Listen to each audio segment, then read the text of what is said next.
Hey guys, so I wanted to do this video to kind of give my thoughts on how everybody's been reacting to the announcement of the voice cast for the upcoming Illumination Nintendo collaborated film Super Mario Brothers. And I want to say this. I get where a lot of people are coming from. You're used to the established voice cast from the games. So you expect that voice cast to be brought in, maybe given a little bit more training, practice to, really just, allow themselves to flesh out the characters that they've always been voicing. And I get that. I totally do. But here's the thing. There is a lot of movies out there, mostly animated, to where you will have, somebody new as part of the voice cast. Whether it's, voicing one of the main characters, whether it's, voicing a new character, whatever the case may be. This is something that's happened throughout generations, years, decades, in animation film. And in the end, when you really get down to it, the movie is the only place where you're going to hear these people voicing these characters. A good example, believe it or not, is the recent 2017 My Little Pony. You had the established VA cast for the main seven characters, which was cool. Good move on, Hasbro and Hasbro and Lionsgate's parts, and and all of them, because they knew if they traded those voices out for celebrity voices, it wouldn't work. But they still did have celebrity voices, and they had them in the basically in the voices of the new characters, or basically bringing the newer characters to life. Characters like Tempest Shadow, Princess Skystar, Queen Novo, Capper, Songbird Serenade, the Storm King. I mean, the list goes on. But here's what's crazy.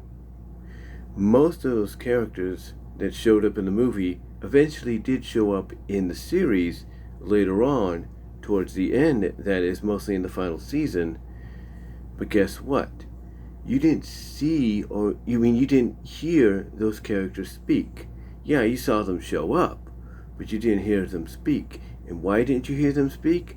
Well, one, the VAs would have been too expensive to get, and two, whatever VAs they could get at that time to be kind of close to what the celebrity sounded like might have been occupied doing other shows or voicing other characters on the show itself. So pretty much they decided, well, we got to bring them in somehow eventually. And the final season, mostly the final couple of episodes, was the best way to do it for them. But they're not the only one. Going back to Hasbro, or sticking with Hasbro, I should say, let's take a look at something that came out today, the 26th, and will be coming out on the 28th as part of the Phantoms 2-night event for it, and that's Transformers the movie, to help celebrate its 35th anniversary. There's a lot of celebrities they got to voice characters there. Like, they got Judd Nelson to voice Hot Rod, Rodimus. They got Robert Stack for Ultra Magnus. They got Leon Standard for Cup. Olsen Wells as Unicron. Leonard Nimoy as Galvatron. Eric Idle as Redcar. The list goes on. But guess what? When those characters got brought back in the third season, that basically followed the events of the movie, or followed after the events of the movie, those voice actors, the celebrity voice actors they got, they weren't voicing the characters. They weren't. Instead, what did they do? They ended up getting voice actors that sounded identical, or close to identical, to the celebrity voices. That way, basically they could still bring in the characters, but the characters, not bring in the characters, but they could still keep the characters, around, but, they didn't have to, worry about paying out gobs of money, payouts, as they would call them in the entertainment industry, to have someone like a Judd Nelson or Leonard Nimoy or Robert Stack come in for 65 or something episodes, or how many episodes it was in the third season, you know, to reprise characters that they voiced in the movie. So instead, Hasbro was able to get voice actors that sounded identical.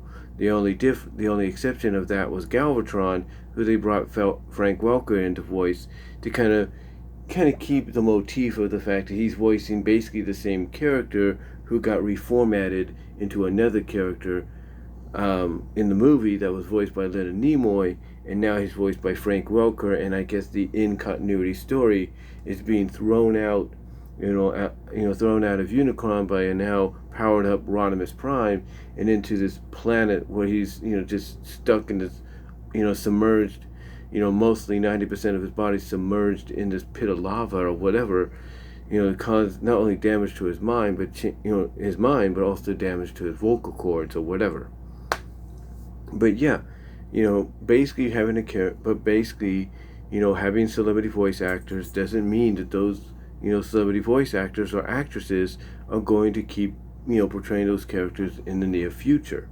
Because like I said, Transformers, they did it for these characters in the movie, but they didn't keep those same celebrity voice actors for the series. So, when I hear basically, people being upset about the fact that Chris Pratt is going to be Mario, Anna Taylor-Joy is going to be Peach, Charlie Day is going to be Luigi, Jack Black's going to be Bowser, and Seth Rogen's going to be Donkey Kong, and Keegan Michael Ray is going to be Toad, and so on and so forth. And when I hear them, talk about the fact that the guy that does Mario's voice and Luigi's voice in the games is going to be reduced to cameo and minor, VA roles, like I said, I get where you guys are coming from. I understand how you feel. But again, what you have to look at is this is not a permanent thing. This is a way of basically saying, hey, look, we got these people, to come in and voice these established characters, kind of bring some credibility to this movie, but, it's not a permanent thing. And on top of that, you have to remember this.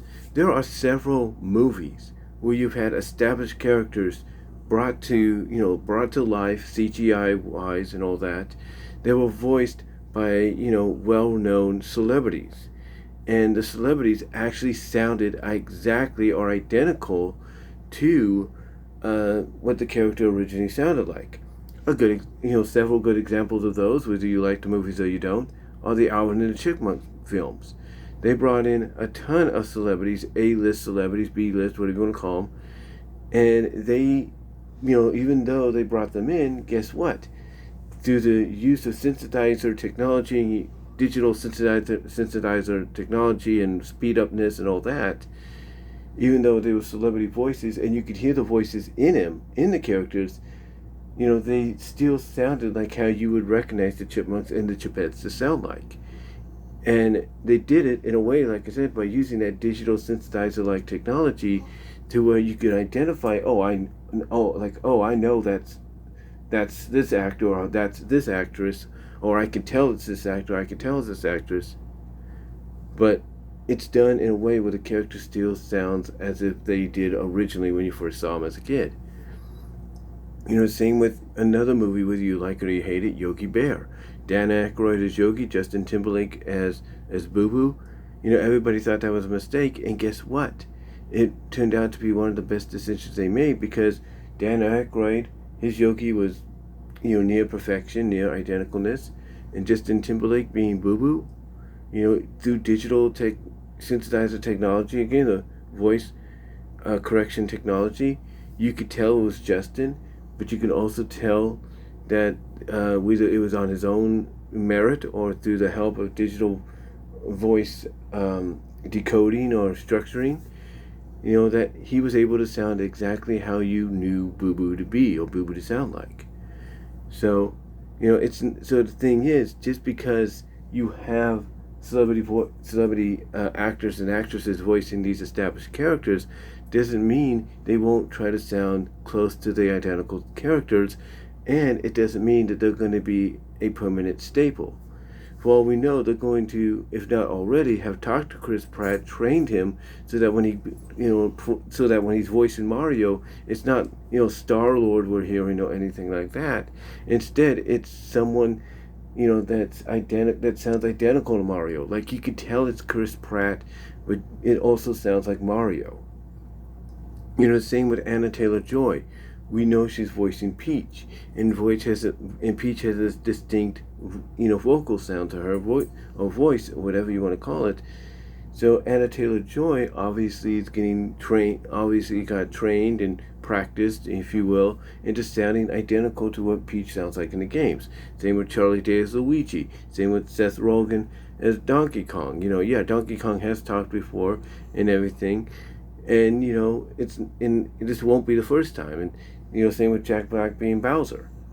The point is, the point is, they're going to they may sound like themselves, but there's a good chance that, with Nintendo kind of, going 50-50, if not having a little bit more, say in how this movie is done, that they're going to make sure that if you're going to use Chris Pratt, you're going to use Charlie Day and Anna Taylor-Joy and all that they have to sound identical, or at least close to identical, to the established characters of Mario, Luigi, Peach, Bowser, Toad, Donkey Kong, all of them.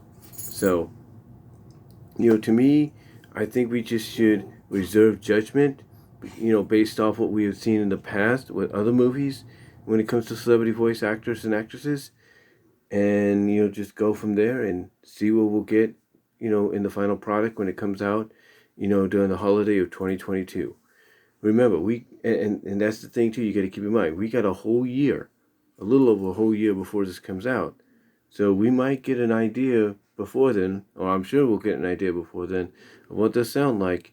And I've got a feeling we'll probably take whatever judgment we have right now, any judgment and negativity we have for it right now, and we'll probably shelve that indefinitely and be like, hey, maybe this might work, or this could work. So, but that's all I'm going to say on it, guys. Let me know what your thoughts are down below. Comment if you like. Like the video. Live chat during the premiere. Comment, like I said, comment down below. Check out my Teespring store, as well as check me out at Patreon at BW Roses. BW Roses discussions on all your favorite audio podcast locations, except for Pandora.